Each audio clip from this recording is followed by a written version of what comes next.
Confesso que eu não estou nada preparado para falar sobre ele. Estou aqui meio que juízo sobre quem que eu estou falando, sobre o Galo Viana Canabrava. Peraí, stop.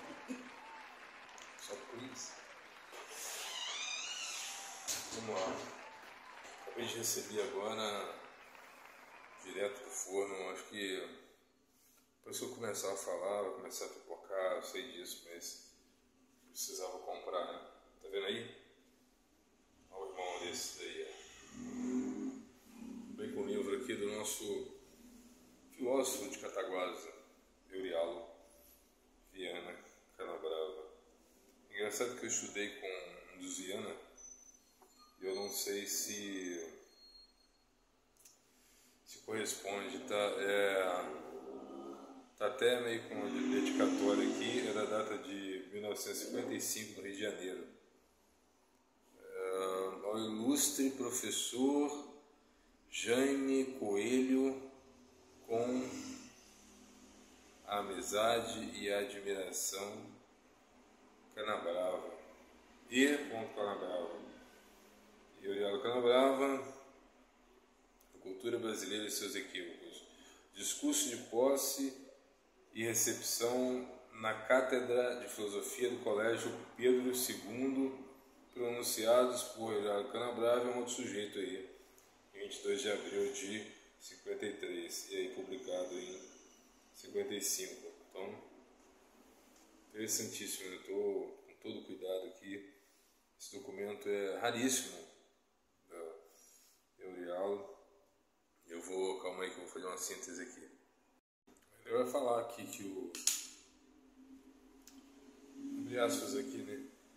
Que a cultura brasileira sedimenta-se em uma série de equívocos. Está baseada nesses equívocos, do meu ponto de vista, e agora não do dele, né?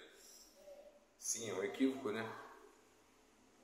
A cultura atual brasileira é totalmente à la Paulo Freire, né? Então, do conhecimento instantâneo nas pressas, toda a ruptura com hierarquia, desrespeito aos professores. Então, assim, o professor não tem mais autoridade para ensinar, o aluno faz o que quer, na hora que quer, quando quer, com os mecanismos de ferramenta instantânea também, chat GPT, auxílio tecnológico e assim. Então, o professor já não tem o conhecimento, vamos dizer assim, superior, né? Se bem que na maioria das profissões é possível ter uma hierarquia, né? Até mesmo porque aquele pessoa ela pode saber dirigir, mas quando ela pega um ônibus ela aceita que aquele tal motorista ou pessoa que se veste como motorista ou que está na posição de motorista vai assumir o volante e não ela, sabe? Então é um tipo de hierarquia ou de aceitação. À medida que você vai fazer um curso, vai crer que aquele que vai te ensinar o curso é qualificado e ele vai conduzir o curso e não você. E daí por diante, né? Então, aí quando chega na educação, na cabeça de Paulo Freire, né, dessa tropa aí, não pode haver hierarquia, e o professor ele tem que ser só um ajudador, que acaba transformando o ambiente de ensino numa total desordem, porque se a natureza humana já defende praticamente, estou falando com base em Fendel, em Fachini, pelo menos, então se vai dizer na competição, na desordem, no caos, na barbárie, você não tendo uma figura ali que para representar ali, digamos, um princípio, nem tem que dar atestado de bom mocismo, nem nada do tipo, não, mas e nem servir de referência, porque o ser humano é falho, etc. Mas pelo menos na condição de professor, se a pessoa aceita fazer aquele curso ou participar daquela aula, o professor dentro daquele recinto ali, ele é a autoridade máxima. Sabe?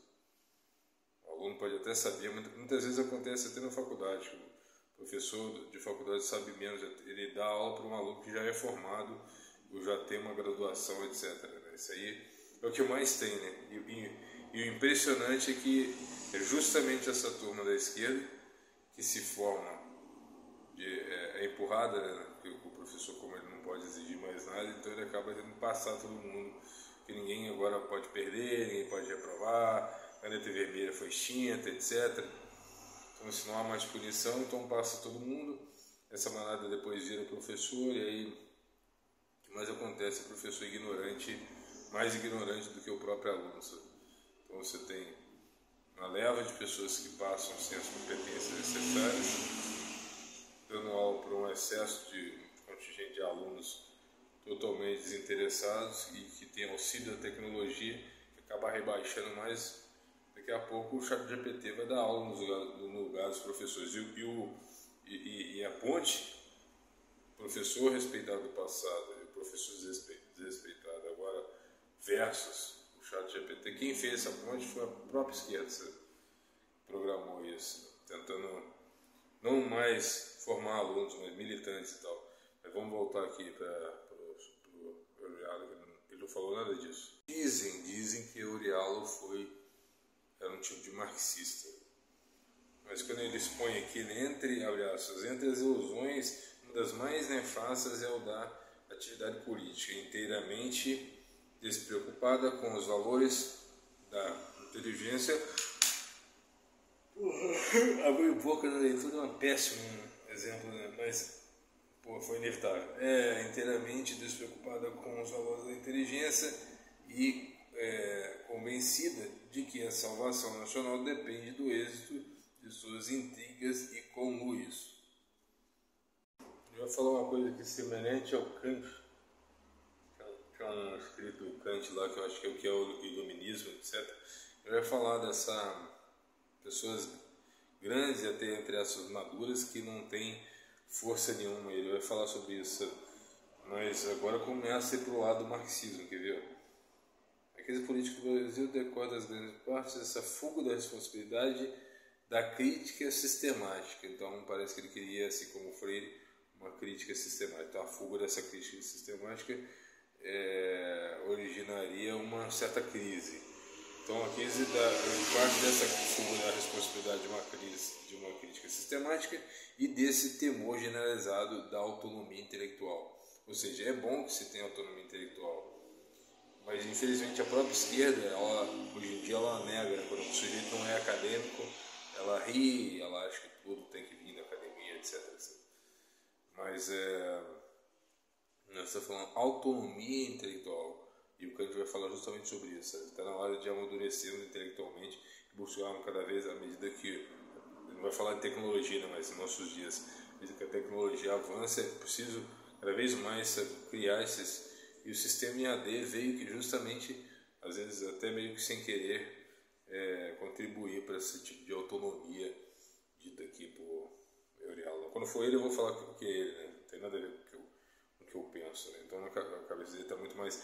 É claro que nessa época aqui ainda não tinha não sei se provavelmente Paulo Freire. Eu vou até ver depois, comparar aí a data dele com Paulo Freire para ver se tem alguma comunhão, mas possivelmente, né? Não sei que Paulo Freire só nasceu em 1921, Eurialo acho que é 1906, alguma coisa assim, morreu em 75, em 97. O Freire tinha, sei lá, um pouco mais de 30 anos, mas Paulo Freire só lançou seu primeiro livro em 67, esse discurso aqui é de 53, então bem anterior. Vamos ver o que ele fala, vamos continuar vendo aqui porque é interessante. Ele falou um negócio aqui mais pro lado do comunismo aqui, ó. Abre aspas. Existirá, por acaso, recurso mais idôneo para a terapêutica de nossos males do que uma revolução profunda em hábitos mentais e disposições características de nossa maneira de ser? Está julgando aqui a maneira de ser bem que engessada, né? Eu queria um pouco mais que esse ato de pensar fosse um pouco mais livre, né? Eu queria para entender, parece. Melhor dedicar o resto do tempo aqui a reflexão aqui, porque